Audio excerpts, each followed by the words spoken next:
Patuloy ang paghahanda ng Philippine Sepak Takraw Team para mabulsa ang gintong medalya sa darating na 2025 Southeast Asian Games. Kilala rin naman ang kanilang pambato sa men's and women's team sa report ni Bernadette Tinoy. Unang sinubukan ni John Ler Rafael ang sport na taekwondo noong elementarya, ngunit mas naengganyo siya sa sepak takraw hanggang sa makatungtong sa kolehiyo. Dahil sa husay sa pagsipa, na-recruit si John para maging parte ng Philippine Sepak Takraw men's team. Napili ko po itong sports dahil po dun sa kuya ko po. Na-inspired po ako sa kuya ko po na naglalaro rin po ng sepak takraw. Grateful naman po ako na naging part po agad ako ng national team. And ever since po na pangarap ko po talaga maging national team po talaga.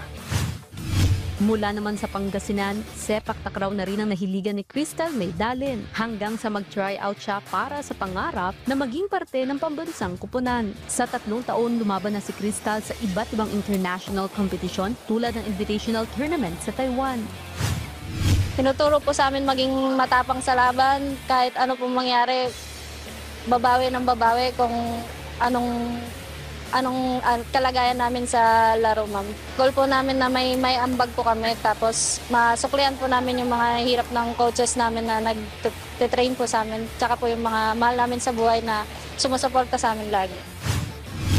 Kabilang sina Jom at Crystal sa mga first-timer na sasalang sa prestihiyosong 33rd Southeast Asian Games 2025 sa susunod na buwan sa bansang Thailand. Nila malaking karangalan na mairepresenta ang bansa at ang sport na sepak takraw sa torneo. Kaya naman puspusan din ang pag-e-ensayo ng national squad sa team event, quadrant, hoop at mix event.